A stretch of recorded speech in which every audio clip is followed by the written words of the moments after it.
खाना बावे हमारा जमीन में। मैं चाहती हूँ आप गाइए, इस गाने की फरमाइश से आ रही है।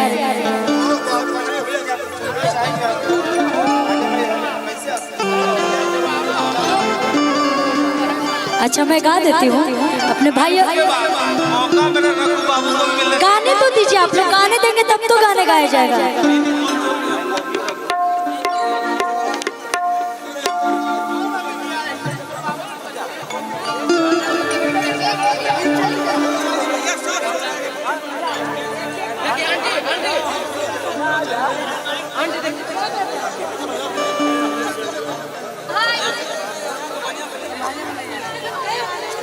एजा दोसो नहीं खोखिया रसीला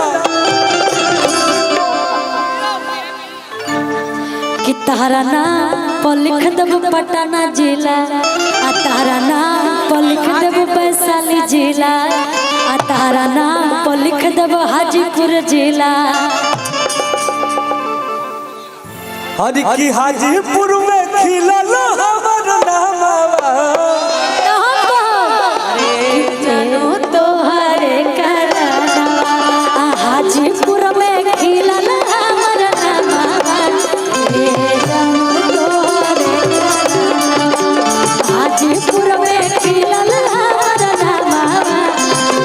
जानो तो हरे कराना। लड़का कहता अरे हाजीपुर में खिलल हमर नामवा।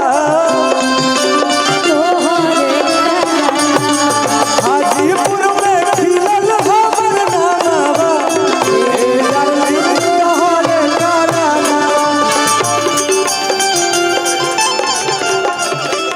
ए जानू तोहरे कराना।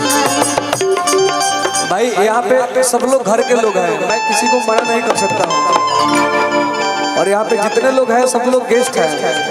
ऐसा थोड़ा है कि हम लोग पब्लिकली करके यहाँ पे प्रोग्राम करने आए हैं। हम तो एक गुड्डू भैया के प्यार पाने के लिए यहाँ पे आए हैं।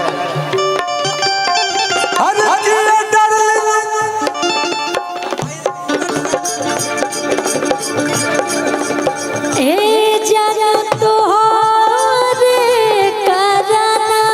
अरे खिलल हमर नामवा, आ खिलल हमर नामवा।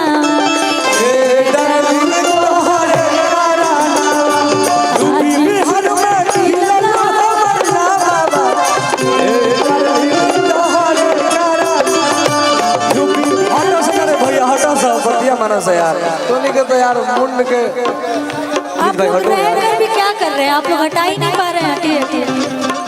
हरे गाजीपुर में खिलल हमर नामवा। ए डार्लिंग तोहरे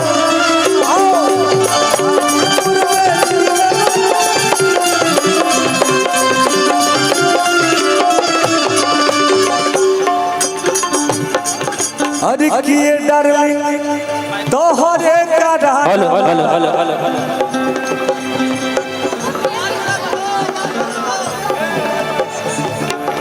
अरे डार्लिंग तोहरे कराना। अलग भइल दुश्मनवा। ए डार्लिंग तोहरे कराना। यूपी बिहार में खिलल